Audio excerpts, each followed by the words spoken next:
विद्वान मातृभाषा लेखन प्रचूर, व्याख्यान पुराणपटू व संत चरित्र लेखन चतुर माझे स्नेही रावसाहेब पांगारकर बुवा यांनी 1896 साली आपल्या पदरखर्चाने विकत आणून आग्रहाने नव्हे जबरदस्तीने कैलासवासी अण्णा मोरेश्वर कुंटे यांनी टिपा दिलेली श्री ज्ञानेश्वरीची एक छापील प्रत त्यावर माझे नाव घालून मला मुद्दाम वाचण्याकरता दिली. त्या वेळपर्यंत माझे घरात श्री ज्ञानेश्वरी वाचण्याचा अगर श्री आळंदीत जाण्याचा प्रघात मुळीच नव्हता. बोवांच्या आग्रहास्तव मी ज्ञानेश्वरी वाचू लागलो. भाषेच्या व अर्थाच्या दुर्बोधित्वामुळे व कोणाची मदत नसल्यामुळे वाचन नीट चालेना. कधी वाचावी कधी न वाचावी अशीच कित्येक वर्ष गेली. वाचनाची आवड अतिशय उत्पन्न झाली, परंतु खिन्नताही तितकीच वाटू लागली.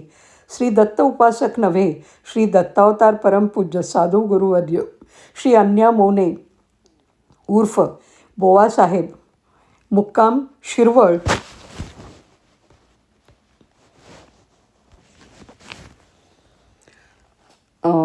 ही विभूती आमचे घरी दर चातुर्मासात यायची व वडिलास व वडील बंधुद्वयास नित्य वेदांत श्रवण करवायची.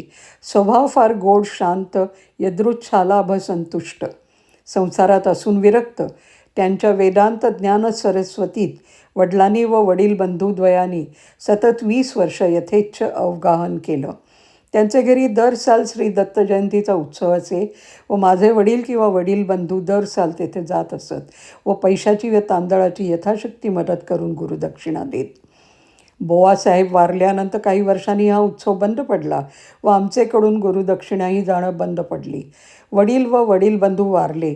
आता ही गुरुदक्षिणा कोठे पाठवावी म्हणून आम्हाला विचार पडला. असो, इकडे सापत्न माता बंधुद्वयासही त्याच सुमारास अथवा काही अगोदर परमपूज्य गुरुवर्य श्री चंडीराम महाराज यांच्या मुखकमलातून स्रवणाऱ्या वेदांत व योगज्ञान गंगेत चातकासमान येथील भीमा तीरावरील श्री भीमेश्वराचे मंदिरात यथेच्छ मज्जन करायला मिळाले. या सर्व गोष्टी मी वडिलांचे व वडील बंधूचे मुखातून बालवयापासून नित्यशः ऐकत असे. आपण जन्मास उशिरा आल्यामुळे परमभाग्याने लाभलेल्या वरील जगद्वंद साधू व गुरुवर्य विभूतीचा योग व ज्ञानगंगेच्या प्रयागात तर राहिलेच, पण त्या गंगेच्या निर्मल तीराच्या तुषारातील एखादा कणसुद्धा त्याच कुलाचे आपण अंशभागी असूनही आपल्या वाट्यास आला नाही याबद्दल पुष्कळ वेळ वाईट वाटे. पण आपल्याचंही सद्गुरूंचे दर्शन केव्हा होईल व त्यांच्या बोधामृत ज्ञानगंगेत आपणही कधी यथेच्छ बुचकोळ्या मारत असू अशी रात्रंदिवस तळमळ लागून राहिली. रात्री झोप येत नसे. मला मार्ग दाखवा, कृपा करा. आपल्या वाचून मला कोणी तारणारा नाही. आपणच ज्ञानेश्वरी रूपाने माझे सद्गुरू आहात. मी सद्गुरू शोधण्यास कुठे जाणार नाही. मला इथल्या इथेच दर्शन झालं पाहिजे असे श्री ज्ञानेश्वर महाराजांची नित्य प्रार्थना करून निजावे. सद्गुरू कोठे असतात, ते केव्हा भेटतात, भेटल्यास ते ओळखावे कसे, या प्रकारचे नाना प्रकारचे विचारतरंग अहोरात्र मनात घोळू लागलं. चित्त स्थिर होईना. सर्व प्रपंच व्यवहार होत होते, पण कोठे जावे, कोणास विचारावे, काय पाहावे, काय करावे ही तळमळ. या दिव्य अलौकिक व पुण्य संत शिरोमणींनी आपल्या वयाच्या अवघ्या 15 अगर 16व्या वर्षी श्री ज्ञानेश्वरीसारखा अनुपमेय व अप्रतिम ग्रंथराज लिहून सर्व जगाला थक्क केलं व त्रैलोक्यावर कायमचे उपकार करून जीवसृष्टीस जगाच्या महाप्रलयापर्यंत ऋणी करून ठेवलं आहे. त्या श्री ज्ञानेश्वर विभूतींच्या समाधीभूमीचे एकवार दर्शन घेऊन खिन्न व चंचल चित्तावर अल्पांशाने तरी स्थिरतेचा इष्टपरिणाम होतो की काय हे पाहावे म्हणून त्या पुण्यभूमीच्या दर्शन लाभाचा अनेक वार दृढ प्रयत्न केला. परंतु अनुकूल परिस्थिती असताना व तीव्रतर इच्छा असतानासुद्धा प्रत्येक वेळा काही ना काही अनपेक्षित अडचणी येऊन तो बेत राहावा. एक वेळ तर इंग्रजी 3रं किंवा 4थं इयत्तेत पुण्याला असताना परमपूज्य वडील भगिनीबरोबर श्री क्षेत्र आळंदीत जाण्याकरता त्यांचेच गावाहून निघून अर्ध्या वाटेतून असह्य दाढ दुखू लागल्यामुळे परत आले. पुढे माझी BAची परीक्षा होऊन नोकरी लागल्यावर सर्व जरूर त्या साधनांची अनुकूलता, तयारी व उत्कट इच्छा असताही, श्री अलकापुरीत जाण्याकरता पुण्यापर्यंत गेलो असताही सर्व बेत निष्फळ झाले. अलकापुरी दूर तर ती दूरच राहिली, आपल्या हीन भाग्याची कमाल आहे असं वाटू लागलं. असो, हीच हकीकत आता फार लांबत चालली आहे, पण महाराजांचे अवर्णनीय लीलेशी तिचा निकट संबंध असल्यामुळे ती सांगितल्याशिवाय गत्यंतर नाही. पण आता मात्र थोडक्यातच आटोपतो. रावसाहेब पांगारकर बुवांनी श्री ज्ञानेश्वरी 1896 सालात मला दिली, पण त्याचे फार फार पूर्वीपासून अनुवंशिक संस्कारामुळे म्हणा, अगर परमपूज्य वडील व वडील बंधू यांचे मुखातून निरंतर वेदांत श्रवणामुळे म्हणा, श्री ज्ञानेश्वर समाधीचे पुण्यदर्शन, अलकापुरी श्री इंद्रायणी माईचे पवित्र स्नान व महाराजांचा अनुग्रह केव्हा होईल याविषयीची अनावर इच्छारूपी बाब माझे अंतःकरणात बालपणापासून वाढू लागली होती. परंतु हल्लीचे काळी मूर्तिमंत ज्ञानेश्वरावतार श्री सद्गुरू साई महाराज यांचे दर्शन झाल्या वाचून श्री आळंदीचे दर्शन झाल्याचा लाभ व थोरवी लक्षात येणार नाही. असा श्री साई ज्ञानेशांचा संकल्प असल्यामुळे की काय कोण जाणे, बालपणापासून वाढीस लागलेल्या वरील इच्छारूपी लतेस बाबांनी 1910 नोव्हेंबर तारीख 30पर्यंत जास्त वाढू दिलं नाही. म्हणजे श्री अलकापुरीत जाण्याचे सर्व बेत सिद्धीसच जाऊ दिले नाहीत. पण असे म्हणण्याचे अघोर पाप करण्यापेक्षा माझी इच्छाच तीव्र नव्हती व तिला तीव्रता बाबांचे दर्शन झाल्यानंतर येणार होती असे म्हणणे जास्त प्रशस्त दिसतं.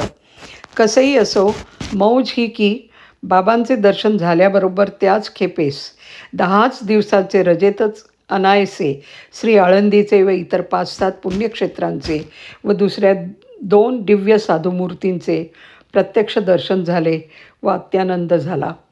आता बाबांचे व नानासाहेबांचे दर्शन कसे व केव्हा झाले त्याची मजेदार हकीकत थोडक्यात सांगून वरील श्री ज्ञानेश्वरीतील ओवी व श्री गीतेतील श्लोक या जोडीसंबंधाने किती अर्थपूर्ण आहे तेही थोडक्यात लिहितो.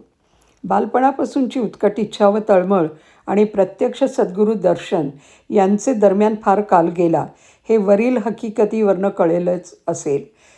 प्रार्थना करता करता सन 1910चे जून महिन्यात एके रात्री मला एक स्वप्न पडलं. ते असं की मी व माझी मुलगी चिरंजीव रंगूताई असे दोघे एका शहरातून किंवा गावातून सकाळी 8-9 वाजता 10-12 फुटाचे अरुंद रस्त्यावरनं जात आहोत.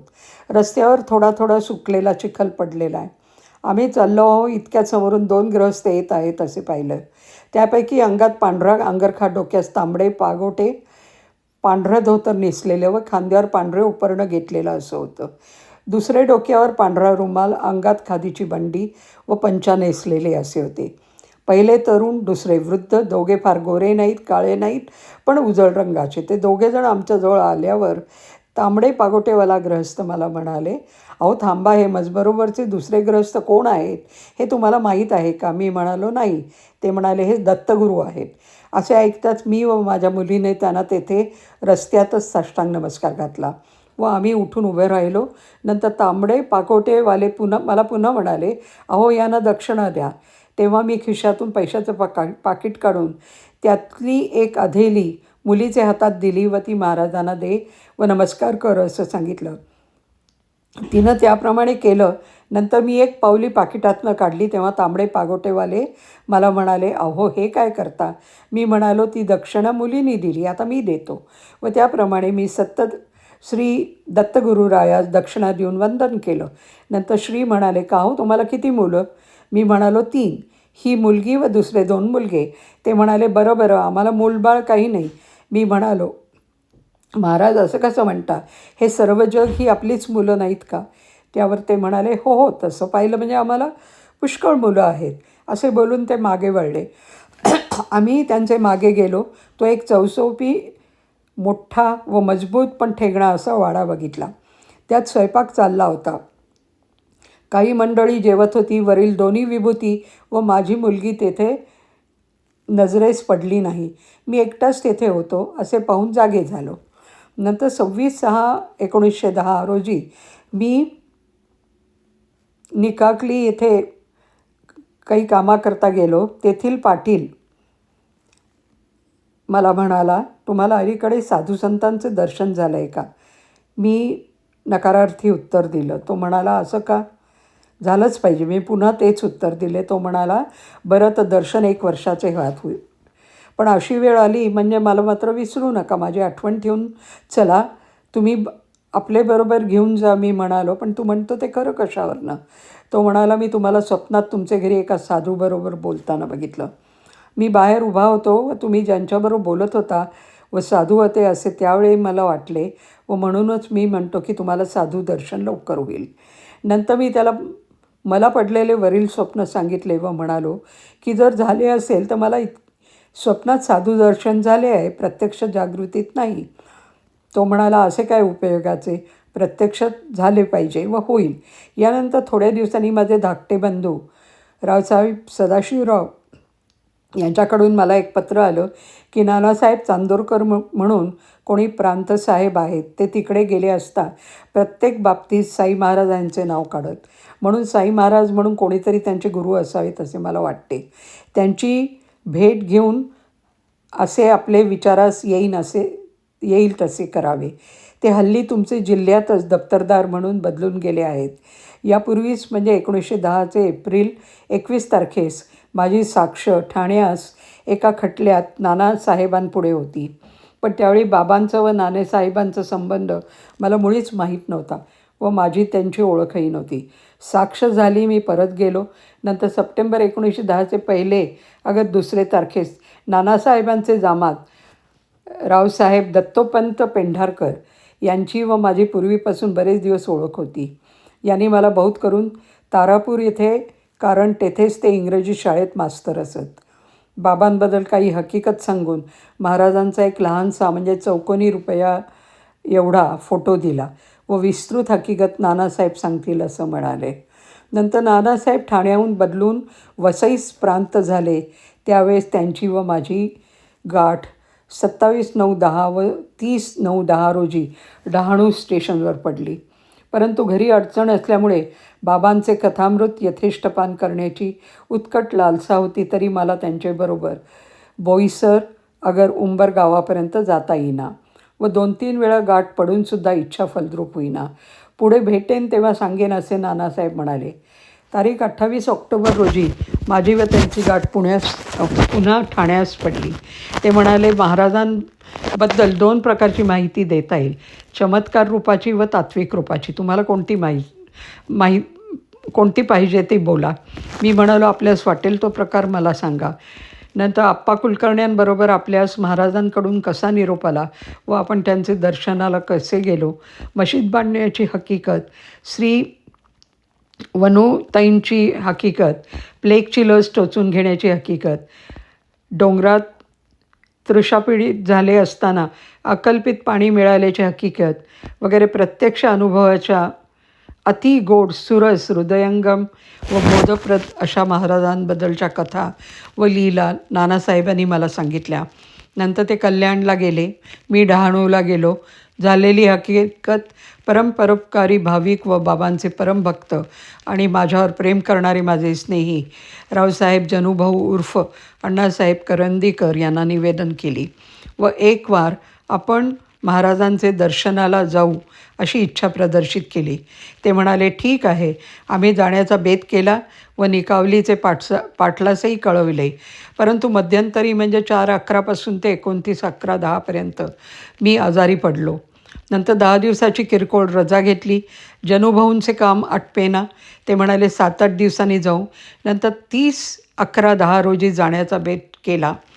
निकावलीचा पाटीलही आला. पण तुम्हाला जसे वॉरंट आले तसे मला कुठे आले आहे व शिर्डीला काय आहे, ते सत्पुरुष असतील असे मला वाटत नाही. माझी श्रद्धा नाही, तेथे येऊन काय करायचे?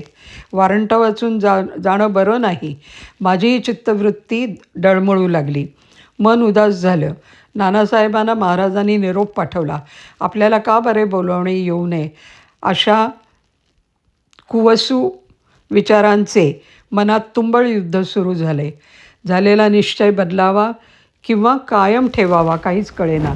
एक वार वाटे पाटील म्हणतो तेच गोष्ट खरी. पुन्हा वाटे नानासाहेब सांगतात ती हकीकत असत्य कशी असेल. ही सर्व हकीकत मी जनाभाऊंना सांगितली. ते म्हणाले, बोलावणे कशाला पाहिजे. नानासाहेबांचा संबंध निराळा, तुमचा निराळा. शिवाय तुम्हाला जे स्वप्न मी जनुभाऊंना पडलेले स्वप्न व माझे बंधूकडून आलेले पत्र व नानासाहेबांच्या भेटीची हकीकत सांगितली होती. पडले आहे ते बोलावणेच नव्हे का. सत्पुरुषाचे दर्शनाला बोलावण्याची आवश्यकता नसते. इतक्यात प्रांत साहेबांकडून असं लिहून आलं की रजेवर जाणे असल्यास ताबडतोब जा. 10 दिवसांची रजा 7 दिवसांची केली आहे व उशीर लावल्यास सर्वच रजा रद्द केली जाईल. मी जनुभाऊंना ही गोष्ट सांगितली व म्हणालो की महाराजांचे पक्के वॉरंट सुटलं. आता मात्र गेलंच पाहिजे. नंतर आम्ही 30 तारखेचाच बेत कायम केला. बोवा म्हणाले, तुम्हाला येतो म्हणून पूर्वी सांगितलं होतं म्हणून येतो. वास्तविक खऱ्या अंतःकरणाने मात्र येत नाही. तुला वाटेल तर ये, नाही तर येऊ नकोस. तुझ्याच म्हणण्याप्रमाणे तुला कळवलं आहे. तुझ्या इच्छेस येईल तसं कर, असे मी त्याला सांगितलं. नंतर ठरलेल्या दिवशी मी, जनुभाऊ व बोवा असे 3 जण निघालो व शिर्डीला गेलो. श्रींचे दर्शन वाटेतच झाले. आम्ही साठे साहेबांचे वाड्यात रावसाहेब बापूसाहेब जोग यांच्याकडे उतरलो व श्रींच्या दर्शनाला मशिदीत गेलो. श्रींना पाहताच स्वप्नाची आठवण होऊन स्वप्नात पाहिलेले दत्तगुरू ते हेच व तांबडे पागोटेवाले ते नानासाहेब चांदोरकर असे एकदम लक्षात आले व महाराजांच्या लीला नाटकाची धन्यता वाटली व परमानंद झाला. स्वप्नात पाहिलेल्या त्या ह्याच 2 मूर्ती असा अनुभव पटला व साम्यही पटलं. तो साठे साहेबांचा वाडाही पटला व परब्रह्म सद्गुरू आपल्या पाठीशीच उभे आहेत.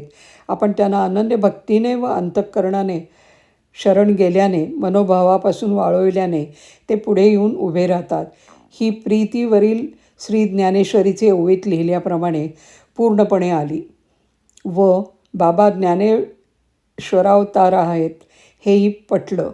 तसंच बाबा दत्तगुरू आहेत हेही पटलं व मी उशिराने जन्माला आलो तरी माझे कुलगुरू माझ्या जवळच आहेत हेही पटलं व गुरुदक्षिणा कोणाला देण्याची, अगर कोणाकडे पाठवण्याची याचाही निकाल लागला.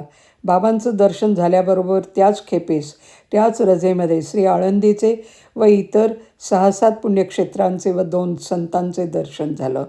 परमानंद झाला व बाबांच्या लीलेचे साश्चर्य कौतुक झाले. सद्गुरूंच्या पदकमलांचा लाभ झाल्यामुळे समाधान वाटलं. याचे पुढील हकीकत व अनुभव ही मनोर आहेत. हे यथावकाश केव्हा तरी देईन. शेवटी षडगुणैश्वर्य श्री सद्गुरू साई ज्ञानेश्वर पुण्यपदारविंदी खालील अष्टदल कमळ अनन्य भावाने अर्पण करून आपली रजा घेतो. अनंत जननात परम मनुज जन्म नाथा लभे द्विजस्य विमले कुले समुपदिष्ट धी धीमतः पुनश्च बहुदुर्लभस्तव पदाब्जलाभो भवत अत परपदाबुंज नाही कदापि हास्यामी ते. हे नाथ, अनंत जन्मानंतर मला मानवजन्म प्राप्त झाला व तोही श्रीमान व बुद्धिमान व सद्गुरूंनी अनुग्रहित अशा शुद्ध ब्राह्मणाचे कुलात प्राप्त झाला. शिवाय परम दुर्लभ अशा आपल्या पदकमलाचा लाभ झाला. याकरता मी आपले पदकमल आता कधीही सोडणार नाही.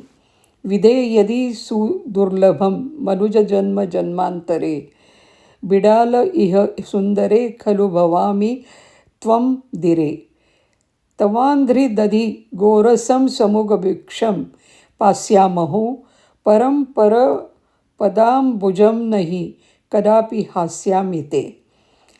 हे साई चतुरानना, दुसरे जन्मी मनुष्य जन्म मिळणे मला जर कठीण असेल तर खरोखर या जगी मी आपल्या मनोहर मंदिरात मांजर होईन. आपल्या पायाजवळ बसून आपल्या पायावर घातलेल्या पंचामृतांपैकी दही व दूध पिईन. पण आपले चरणकमल मात्र कधीच सोडणार नाही. न शक्यमपि तद्दरे यदि तु सूक्ष्मं जंतोर्जुनु भवेयमतिरम्य गंडित गुलाब पुष्पम नवम तवार्चन विधो सदा तव पदे नित्सत्याम्य हो परंपराबदम गुजम नाही कदापि हास्यामी ते. हे साई माधवा, मुंगीसारख्या सूक्ष्मजीवाचाही जन्म येणे मला शक्य नसेल तर मी फार रमणीय, ताजे व सुवासिक असे गुलाबाचे फूल होईन व निरंतर आपल्या पूजा समारंभामध्ये राहून आपल्या पायांवर असेन. परंतु काही केल्या आपले पदारविंद कधी सोडणार नाही. सुरम्य कुसुमम सदाशिव भवामी नो चेदहम, पवित्र तुलसी दल त्रिदल बिल्व दुर्वांकुरा, भवेय नति कोमले तव पदेच तिष्ठाभ्यहो, परंपर पदायुजन नाही कदापि हास्यामी ते. हे साई शंकरा, मनोरम गुलाबाच्या फुलाचा ही मला जन्म मिळाला नाही तर मी पवित्र तुलसीदल बिल्वपत्र व दुर्वांकुर होईन व आपल्या सुकुमार चरण पुष्करावर आनंदाने राहीन. पण आपले चरण सरोवर मात्र कधीही सोडणार नाही. अशक्यमपि चेत्तु तच्छन्यगेह कुंदप्रभम, भवामी मृदुलासनम तव तथा प्रियाच्छादनम, सुखम नवु त्वनुभवामी ते चरणपद्म संस्पर्शजम, परम परम पदांबुजम नाही कदापि हास्यामी ते. तोही जन्म येणे मला शक्य नाही तर आपल्या शयनघरातील कुंदपुष्पांप्रमाणे पांढरे स्वच्छ व सुशोभित अशी आपली मऊ गादी व आपले प्रिय पांघरुण होईन व आपल्या चरणकमलाच्या स्पर्शापासून उत्पन्न होणाऱ्या सुखाचा अनुभव घेत राहीन. परंतु आपले चरण कुशिक्षय मात्र कधीही सोडणार नाही. नवा यदि तु सद्गुरो तदपि जन्म विंदाम्यहम, भवामी तव पादुकाश्चिरमुपानयोत्तमा, वहामी सततं मुदा शिरसि त्वदे पेलवे, परम पदांबुजम नाही कदापि हास्यामी ते. हे सद्गुरू, अंथरूण पांघरुणाचाही जन्म मला मिळाला नाही तर मी आपल्या पादुका व जोडे होईन व आपले कोमल पद निरंतर मस्तकावर घेऊन जाईन. परंतु आपले चरण पंकेरुह मात्र कधीही सोडणार नाही.